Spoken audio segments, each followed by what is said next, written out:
নমস্কাৰ মৰমৰ ছাত্ৰ ছাত্ৰীসকল আহোম ক্লাছেছ ইউটিউব চেনেলটোত আপোনালোকৰ স্বাগতম জনাইছোঁ। আজি মই তোমালোকৰ কাৰণে লৈ আহিছোঁ ক্লাছ 7ৰ ছ'চিয়েল ছায়েন্সৰ যিটো তোমালোকৰ নিউ বুক আহিছে তাৰে লেচন নম্বৰ আমাৰ 7টো মই লৈ আহিছোঁ।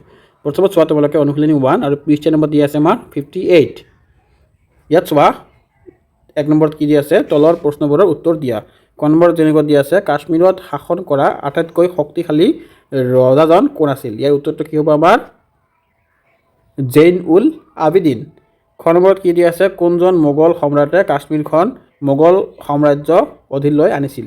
ইয়াৰ উত্তৰটো কি হ'ব আমাৰ মোগল সম্ৰাট আকবৰে 1585 খ্ৰীষ্টাব্দত। এতিয়া তোমালোকে আহা গ নম্বৰত বিখ্যাত হালদিঘাটৰ যুদ্ধ কাৰ কাৰ মাজত সংঘটিত হৈছিল? হালদিঘাটৰ যুদ্ধ এইটো আমাৰ ইম্পৰ্টেণ্ট হয়। ইয়াত দি আছে কি মোৱাৰৰ ৰজা, ইয়াত দি আছে আমাৰ মোৱাৰৰ ৰজা মহাৰাণা প্ৰতাপ আৰু মোগল সম্ৰাট আকবৰৰ সেনাপতিৰ মাজত 1576 খ্ৰীষ্টাব্দত হৈছিল। ঘ নম্বৰত কি দি আছে জৌনপুৰ ৰাজবংশৰ শ্ৰেষ্ঠ ৰজা কোন? ইয়াৰ উত্তৰটো হ'ব চুলতান ইব্ৰাহিম শাহ। তাৰপিছত আহা 9 নম্বৰত হাৰকী স্থাপত্য শৈলী বুলিলে কি বুজা? ইয়াৰ উত্তৰটো হ'ব জৌনপুৰৰ হাৰকী ৰাজবংশৰ দিনত গঢ়ি উঠা এক বিশেষ স্থাপত্য শৈলীৰ য'ত তোগলক আৰু স্থানীয় শৈলৰ সংমিশ্ৰণ দেখা যায়। ইয়াৰ বৈশিষ্ট্য হ'ল বৃহৎ আকাৰৰ মুখ্য দুৱাৰ, স্তম্ভ আৰু বিমৰ ব্যৱস্থা আৰু শিলালিপিৰ প্ৰয়োগ। তাৰপিছত 6 নম্বৰ কি দিছে গুজৰাটৰ আটাইতকৈ শক্তিশালী ৰজাজনৰ কোন আছিল? গুজৰাটৰ আটাইতকৈ শক্তিশালী ৰজা আছিল মহম্মদ বাঘাৰা। তাৰপিছত 6 নম্বৰ কি দিছে মালৱত শাসন কৰা ৰাজবংশ দুটা নাম কি কি? ঘড়ী আৰু খালজী বংশ। তাৰপিছত তোমালোকে আহা 2 নম্বৰত কি দিছে আমাৰ জৈন উল আবিদিনে কাশ্মীৰত কৰা 3টা প্ৰজাহিতৈষী কামৰ বিষয়ে উল্লেখ কৰা। এইটো হ'ব কি আমাৰ প্ৰজাহিতৈষী। তাৰপিছত আহা উত্তৰ কি দিছে আমাৰ 1 নম্বৰ যেনেকুৱা দি আছে তেওঁ কৃষিৰ বিকাশৰ বাবে পাহাৰীয়া নদীত বান্ধ দি জলসিঞ্চনৰ ব্যৱস্থা কৰিছিল। 2 নম্বৰত দি আছে কাশ্মীৰৰ বিখ্যাত উমাল কাপড় আৰু দলিচা বয়ন শিল্পৰ উন্নতিৰ সাধন কৰিছিল। আৰু 3 নম্বৰত দি আছে তেওঁ কাগজ প্ৰস্তুতিৰ প্ৰশিক্ষণ ল'বলৈ বিদেশলৈ কাৰিকৰ পঠিয়াইছিল।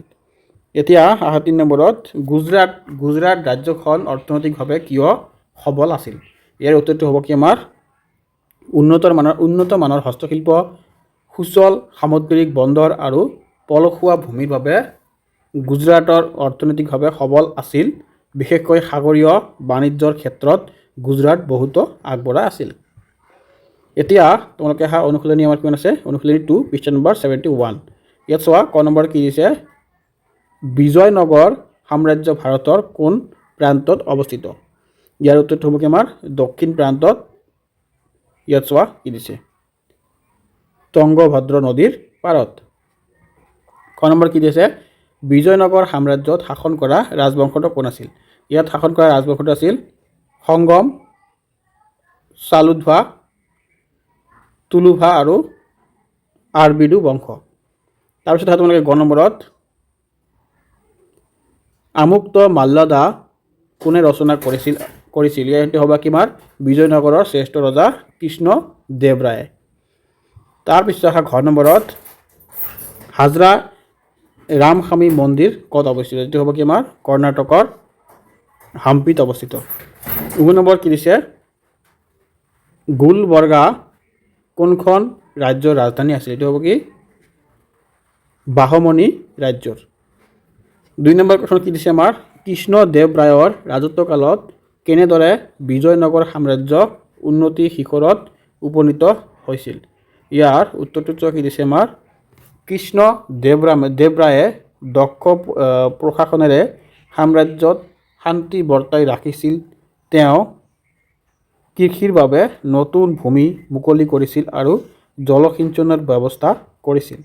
সাহিত্য আৰু স্থাপত্যৰ ক্ষেত্ৰত তেওঁৰ পৃষ্ঠপোষকতা আছিল অতুলনীয়। তেওঁৰ দিনতে নগৰ এক শক্তিশালী আৰু সমৃদ্ধিশালী সাম্ৰাজ্য ৰূপে গঢ়ি উঠিছিল। 3 নম্বৰ কি দি আছে আমাৰ বাহমণিসকল কাৰ লগত আৰু কিয় সঘনাই সংঘাতত লিপ্ত হৈছিল? ইয়াৰ উত্তৰটো চোৱা কি দিছে, বাহমণিসকল বিজয়নগৰৰ সাম্ৰাজ্যৰ লগত সঘনাই সংঘাতত লিপ্ত হৈছিল। ইয়াৰ মূল কাৰণ আছিল ৰাজ্যৰ সীমা। তাৰপিছত চোৱা কি দিছে, সম্প্ৰসাৰণ কৰা, ৰায়চুৰ দোৱা অঞ্চল দখল কৰা আৰু বাণিজ্যিক স্বাৰ্থ ৰক্ষা কৰা। এতিয়া আহা 4 নম্বৰ কি দিছে, মহম্মদ গৌৰ নামৰ বিজয়াজনক কাৰ অভিভাৱক হিচাপে আৰু কিয় ৰাজকাৰ্য পৰিচালনাৰ দায়িত্ব অৰ্পণ কৰা হৈছিল?